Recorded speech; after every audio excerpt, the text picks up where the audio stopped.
The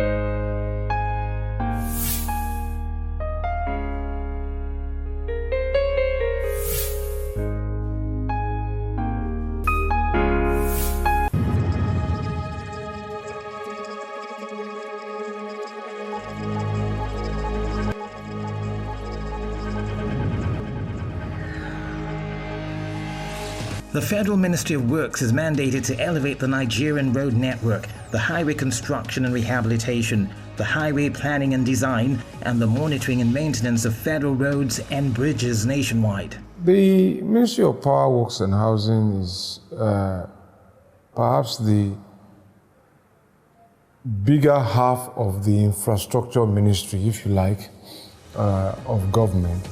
The other being the Ministry of Transportation that undertakes rail and maritime transport and the allied infrastructure that supports it, the ports and so on and so forth.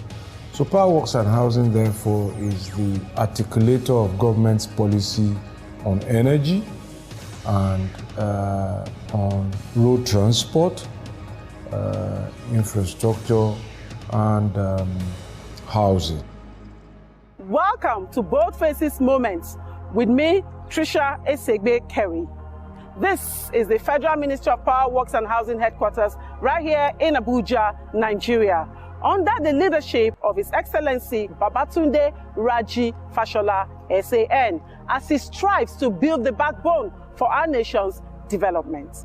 We are still capturing the realities of the Ministry of Power, Works and Housing, focusing on the Ministry of Works operations, covering the construction and rehabilitation of federal roads, bridges, and its significant interests. Boldfaces Moments continues after the break.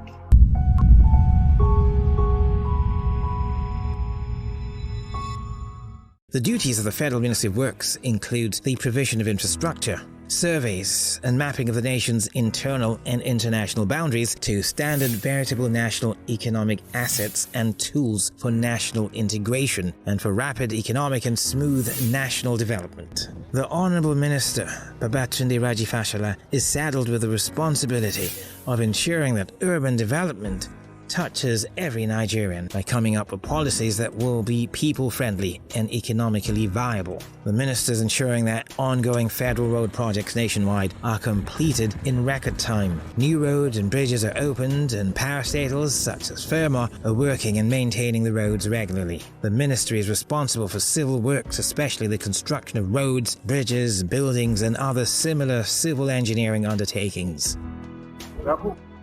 We promise you will never happen again. Now, look after your staff. That's why you are foreman. Everybody must wear protective and safety equipment. If the contractor doesn't supply it, you have no authority, don't work. But if he supplies it, you must work and you must use it. Okay? All right, well done. My name is Engineer Yemi Oguntomini. I'm the Director of Federal Highways for Construction and Rehabilitation. My name is Engineer Chukwuwike also, Director Highway Planning and Development. My name is Engineer Ishaq Mohammed. I'm the Unit Manager of the Road Sector Development Team of the Federal Ministry of Works. The responsibilities of the department include preparing the budget for all highway and bridge projects, then phasing out payments to contractors, then collection of data to measure the achievements. My unit manages road and bridge infrastructure with financing from multilateral agencies, such as the World Bank and the African Development Bank. And we're also leveraging on some financial support from the China Exim Bank for some critical roads infrastructure development in the country. As Director of Federal Highways in charge of construction and rehabilitation, I'm in charge of the construction and rehabilitation of all the 32,000 kilometer federal roads across the country. And what I mean by that is that as Director of Federal Highways, I'm the engineer. And as engineer, I manage the roads in terms of the project monitoring, in terms of quality assurance, and in terms of making of decision, policy decision making between the contractors and the top management, which is the Permanent Secretary and the honorable ministers. The Federal Roads Maintenance Agency, for example, is the parastatal for implementing our road maintenance strategy. Of course, we also use private companies. FEMA also awards contracts to some private companies, but they have capacity nationwide. Then we're in charge of right-of-way along the federal highways. Then we also assess the payments made by telecommunication firms to install the optical fiber cables along our right-of-way. On the road transport side, the road network, what was our roadmap? Very simple. We want to reduce your journey time. We want to reduce your journey costs. We want to improve your ease of doing business. We want to reduce the cost of goods and services. And we want to create jobs back. We want to recover lost jobs. So those that had been laid off before this administration came, because contractors were not paid, we want to recover their jobs. And that's what, so we define what our objective is. The long-term objective, after recovering lost jobs, reducing cost of doing business, improving the ease of doing business, is to provide services through the infrastructure and grow the economy. One of our major challenges that we are facing here is the challenge of funding. We presently in Nigeria, the only source of funding our road road construction works is through budgetary provision, and there is nowhere in the whole world that any country is still using annual budgetary provision of government to sustain road construction in anywhere. The level of deterioration of our roads cannot even meet up with the little money that the budget can provide. So that's one of our major challenges. And the way we are looking at it is that we are not looking at other alternative funding to make sure that we beat and we're able to correct this inadequacy in our funding process. Challenges we've been having in the past has to do with government's counterpart fund obligation to the loan. But throughout the duration of this government, we were able to bridge that gap. So far, we're not having any issues to do with counterpart fund defaults from the government. The second one is the timing of the release of our budget, annual budget by the federal government legislators. Road construction is seasonal. You can only enjoy road construction and get the best of it during the dry season. But you'll find out in Nigeria that most of the time, our budgets are always released at the beginning of the rainy season or at the peak of the rainy season of every year. So you'll find out that most of the time, the contractors will not be able to perform much because of the time that the budget is released. So we have to wait again for another season of dry season to come around. So most of the time, we face that challenge of performance by the contractor. That's not always, they don't perform the way we are supposed to perform because of the timing of the budget. Now, constructing a road, constructing bridges has a gestation time. It has a process. It won't happen overnight. But what begins to happen first of all is that once those contracts are issued, contractors go back to work. You are recovering jobs. That's success. So you can measure it. People that had no work before, that had lost all hope, everybody is working. And like I said, for the very first time, you have the money waiting for you. Once you work, you get paid. So it's never happened in a long while. Before, people could wait 1 year, 2 years before they are paid for work done. Yes, so and it's a very challenging, thing in the road construction industry. You can't plan, and you need to make a lot of resource input, which you don't know when you're going to get back your investment. So if you even borrow from the bank, you can't even know when you're going to pay back what you borrowed. But like I said, for the first time, it's unprecedented that you have the money there. It's just for you to work and earn it.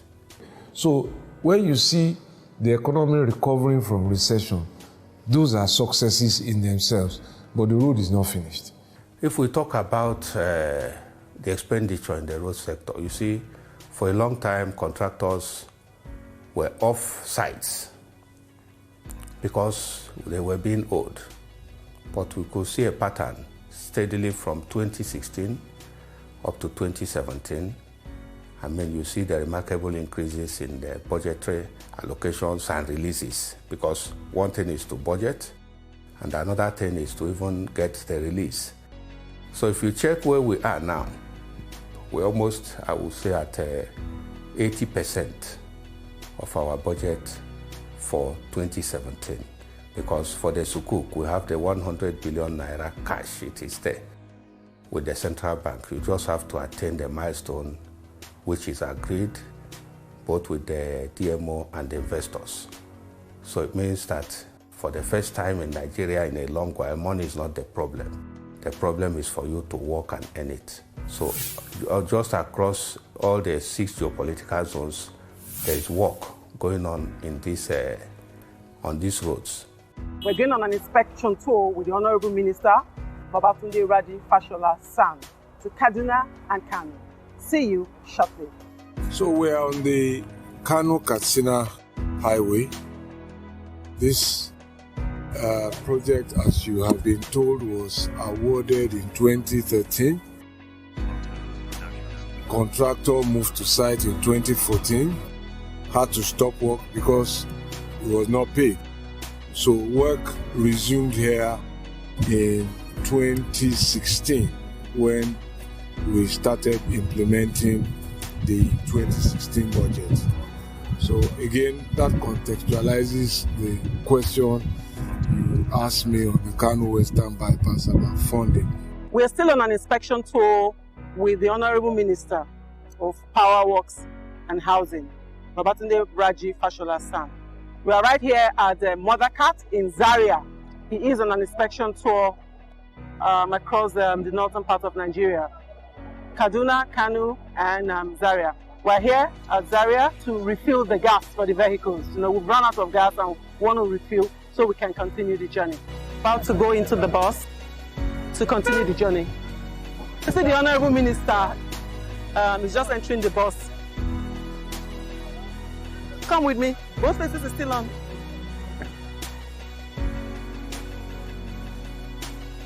These are some of the directives that I have had cause to give, that we should stop constructing roads with laterite base, because the wearing course is the first to go. But if you put a stone base pavement, rigid pavement under it, what will happen is that when the wearing course goes, just like a shoe heel wears, you can take it off, scarify it, and put a new one.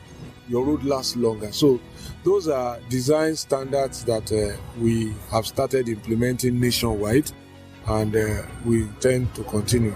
I am optimistic that if we continue like this, the infrastructure challenges that we face will go away. I know you want to see it happen very quickly. Yeah, right here we're still on Boldfaces Moments with the Honorable Minister for Power Works and Housing, Babatunde Raji Fashola San. We are on an inspection tour with the Honorable Minister.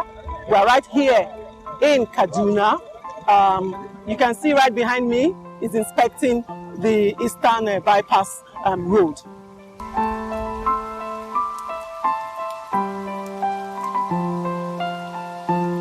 But I'm sure that if you ask the workers here, they want to see it happen for some time, because every day they're at work, it means more money. They want the construction to go on. So, but in between all of that, we will find a balance to provide service as quickly as possible. But as you can see behind me here, anybody who drives through this completed section will tell you that his experience is better. So, and this is what we seek to achieve, make it better than what we met, and the journey experience will improve. Of course, there will be places where during construction, traffic will build up. That is a consequence that we are doing now what we should have done 15 years ago. So there will be some inconvenience here and there, diversion, management of traffic during construction. So again, I want to appeal to Nigerians to bear with us wherever that is happening. Our contractors have been told to provide signage, traffic management strategies. So, but whatever the inconvenience is, we all know now that it is for a better tomorrow. So it will be worth waiting for. We're right at the Zaria-Kano motorway. This is the emergency repairs, and the minister stopped to inspect what's happening.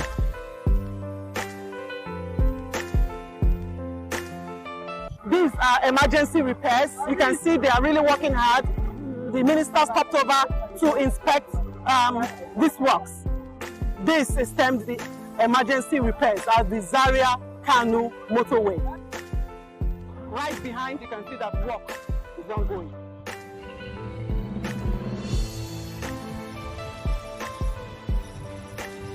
He actually stopped over to inspect the emergency repairs of this road.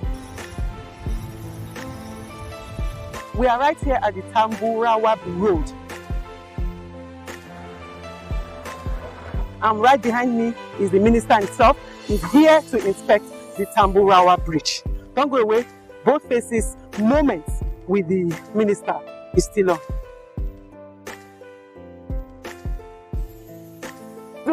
I do that road spoil. I do him to Kano and Zaria. What's happening here? We do patching for the road now. We come out the old one. This is how the minister walks. He moves around on the road. He actually moves around with a bus to see that work is ongoing and things are done properly. Because I've been running to even catch up with him. You know, he's such a very energetic man, and I really admire him for that. This is Boldfaces Sight and Sound. Don't go away. Boldfaces moments with the minister is still on. Come with me.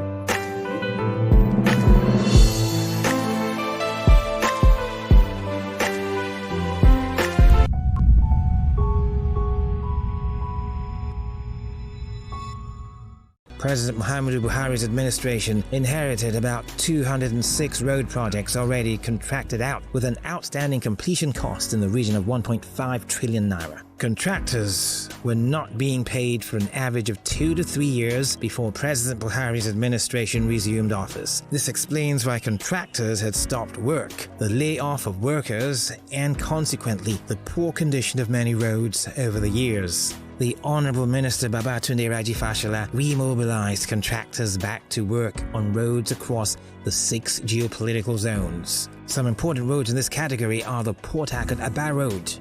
The Honourable Minister Babatunde Raji Fashola's short-term objectives are to complete uncompleted road contracts, restore motorability back to as many roads as possible, improve journey times, and reduce the cost of travel for commuters. In the medium to long term, the Minister intends to cover more roads as our resources permit and increase our maintenance capacity of road assets to ensure that we do not neglect our highways in the manner that we have done over the years to our collective detriment. There's a lot going on the road network.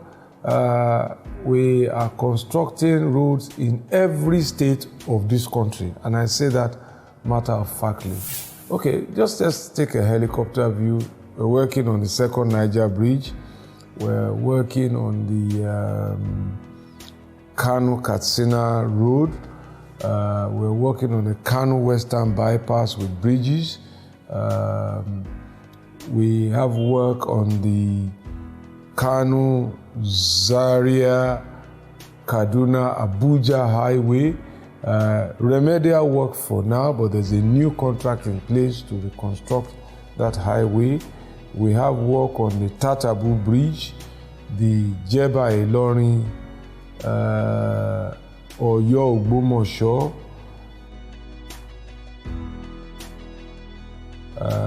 Lagos Ibadan, Benin Ore, Benin Eho, Auchi to Lokoja, Numan Jalingo, Sokoto Ilela Tambua,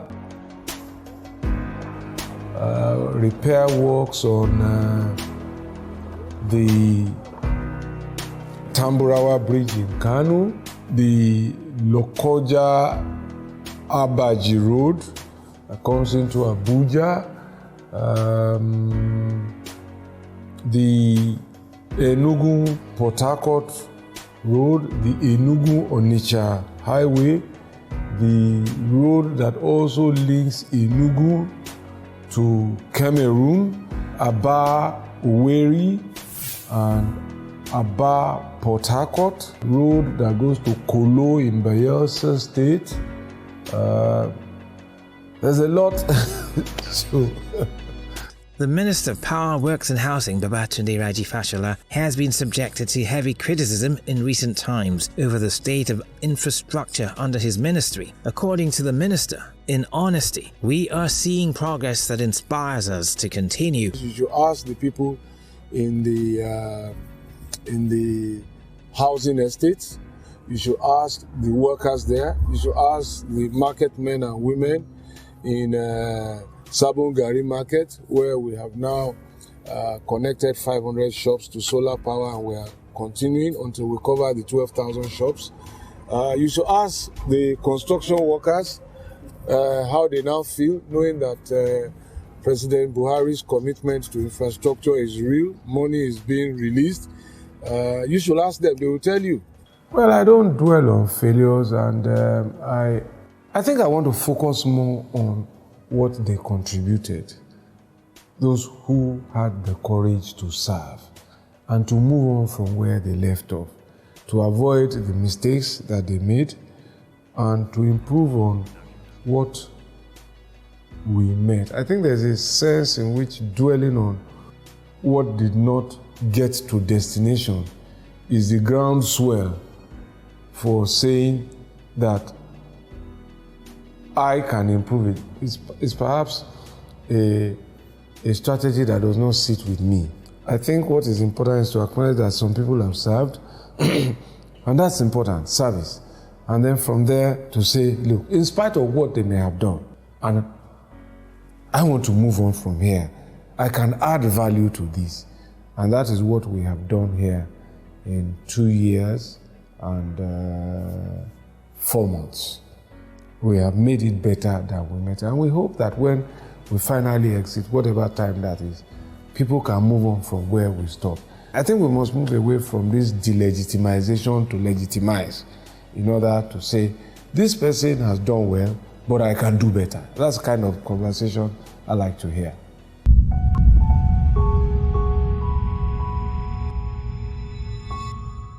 We are right here at McAfee local government area, right here at the boundary to Kano, Zaria-Kano Expressway.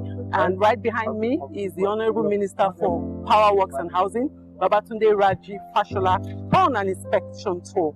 He's here to inspect the way bridge. This is actually the way bridge used in weighing trucks. We have finally succeeded with the drive of the Honorable Minister to achieve the regulation guiding the operation of heavy goods vehicles on our roads. We've set up the way bridges, some of which were completed since 2007, but they never became operational. So now out of 27, we have finished 10. So this is just a stopover where the minister actually stopped to inspect the way bridge. I'm actually walking on the way bridge. I think it's a first, because if something was finished in 2007 and nobody put it to use, it was of no financial or economic benefit to the country, but you can see with the drive of the minister what we have achieved. The sights and sounds of Boldfaces moments with the Honorable Minister continues. Don't go away. I think what the Focus Lab seeks to do is to bring investors and government operators together into a concentrated area of activity. And this is what government should do really and truly. Government should enable private sector to do its work. Mr. President and the Vice President have consistently said that is the role of their government. That is the strategy of their government in problem solving. Make it easy for private sector to do what private sector does best, produce and create work. And I think the first success is the department represented the ministry in obtaining the Sukuk fund, which I think is unprecedented, because the private investors believed in the policies of the federal government and have invested close to 100 billion naira in the Sukuk fund. The Economic Recovery and Growth Plan Focus Labs will make this happen over 6 weeks. So all our technical people will be in the same place, in the Sheraton Hotel, on a day-to-day basis. with investors, breaking down policies and investment opportunities and processes and bureaucracy that stand in the way of investment meeting opportunity. So I think for the first time we have this kind of opportunity that people can invest. It means there's confidence and committing to the human and financial resources that make it easier for us to deliver, in our own case, the energy that Nigeria needs. In the case of petroleum, the gas that Nigeria needs. In the case of agric, the food that Nigeria needs. In the case of industry, the industrial processing and production capacity that Nigeria needs, and the jobs that they create. And in the case of mines and steel, the mining opportunity that creates the jobs that Nigeria needs. The minister has a way of driving all of us. Like I always tell people that it's just because he's a human being. If not, I will accord him 100%. But as a human being, I will give him 99% because he's on top of his job and he knows what he's doing. And he's taking the three sectors into a very high level. I just really admire his attributes. It's immense, and everybody will look up to him for that leadership skill. That's something extra. There's something extra about him, even the passion to work, most times in the night. The only thing I can say is that you have some clarity about the commitment and passion of the team leader about rebuilding the country. You know that his heart is in the right place, and he doesn't interfere in how you do your job, really. So those are things that sit with me. I like to work with support, but with very minimal supervision. Set me my task and leave me to run. And I think that has largely happened here for me. Welcome back. Hope we've been able to showcase more realities on the Ministry of Power Works and Housing operations. And I hope we've been able to enlighten you more on the activities of the Ministry of Power Works and Housing in the last half an hour right here on Boldfaces. Next week, the serialization continues with the housing sector. Join me again on this very station next week. It's bye for now.